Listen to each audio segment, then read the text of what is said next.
मतदाता किसके वादों पर अपना भरोसा दिखाते हैं और वोट देते हैं, ये मतगणना की जो तारीख है वो भी आज दोपहर 2 बजे साफ हो जाएगी। कब वोट डाले जाएंगे दिल्ली की 70 विधानसभा सीटों पर और कब उन 70 विधानसभा सीटों की तस्वीर सामने आएगी, यानी कि मतगणना किस दिन होगी, उस तारीख का ऐलान भी आज इलेक्शन कमीशन ऑफ इंडिया की ओर से कर दिया जाएगा। ये आप बीते 2 चुनावों की तस्वीरें अपने टीवी स्क्रीन पर देख रहे हैं। 2015 में क्या नतीजे आए थे और 2020 में हुए विधानसभा चुनाव की तस्वीर क्या थी। 15 में आपने हासिल की थी 67 सीटें, बीजेपी के खाते में 3 गई थी, कांग्रेस 0, 62 आई थी आपकी सीटें। 2020 में बीजेपी के खाते में 8 सीटें गई थी, तो शून्य रहा था कांग्रेस का खाता बीते 2 चुनावों से दिल्ली के अंदर। और आज दोपहर 2 बजे पर सभी की निगाहें टिकी हुई है कि किस तारीख में दिल्ली विधानसभा चुनाव में 70 सीटों के लिए वोट डाले जाएंगे। दिल्ली चुनाव की तारीख का ऐलान हो जाएगा, किस दिन वोटिंग होगी, किस दिन काउंटिंग होगी।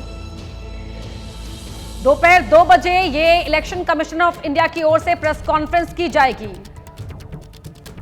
हमारे साथ बीजेपी सांसद प्रवीण खंडेलवाल जी जुड़ रहे हैं। प्रवीण जी, बहुत स्वागत है आपका एबीपी न्यूज पर। सर, आज दोपहर 2 बजे प्रेस कॉन्फ्रेंस करने जा रहा है ईसीआई।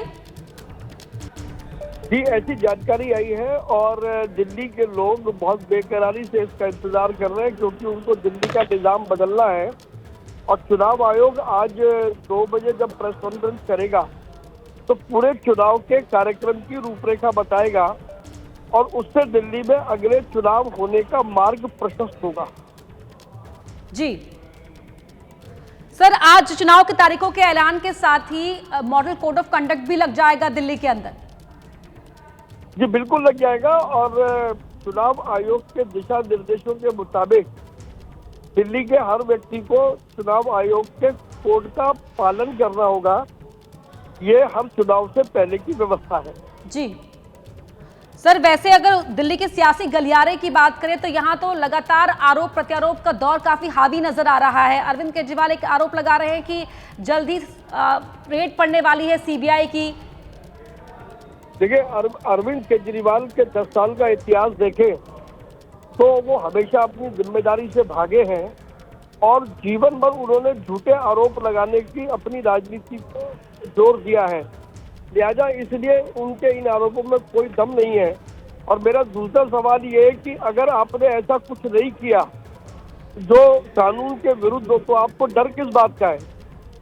जी सर, बीते 2 चुनावों में दिल्ली की जनता का साथ मिलता रहा है आम आदमी पार्टी को। इस चुनाव से बीजेपी की क्या उम्मीदें हैं?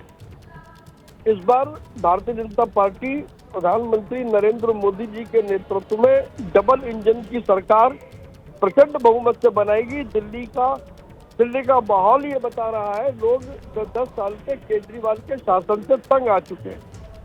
जी प्रवीण जी, बहुत धन्यवाद आपका हमसे बातचीत करने के लिए। तो यहाँ लगातार हर पक्ष की ओर से अपने अपने हिस्से के दावे किए जा रहे हैं। बलराम पांडे हमारे सहयोगी हमारे साथ जुड़े हुए हैं। बलराम, जैसा कि आपने भी जिक्र किया था कि दावा तो हर पार्टी कर रही है, लेकिन दावों पर वादों पर मतदाता कितना भरोसा दिखा पाते हैं, ये तस्वीर मतगणना के दिन ही साफ हो पाएगी और जिसकी तारीख का ऐलान आज चुनाव आयोग की ओर से किया जाएगा।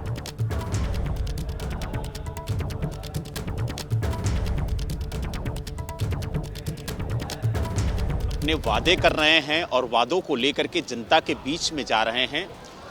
उन वादों को जनता कितना पसंद करती है इसका ऐलान आज चुनाव आयोग कर देगा। और आज से दिल्ली के अंदर आदर्श आचार संहिता लागू हो जाएगी, जिसके बाद जिस तरीके से नोट बांटने की तस्वीरें सामने आई थी, जिस तरीके से तमाम चीज़ें देखने को मिली थी, वो अब आदर्श आचार संहिता लागू होने के बाद देखने को नहीं मिलेंगी, क्योंकि चुनाव आयोग इस बार बहुत ज्यादा सख्त है और इस तरीके की तस्वीरें अगर देखने को मिलती हैं।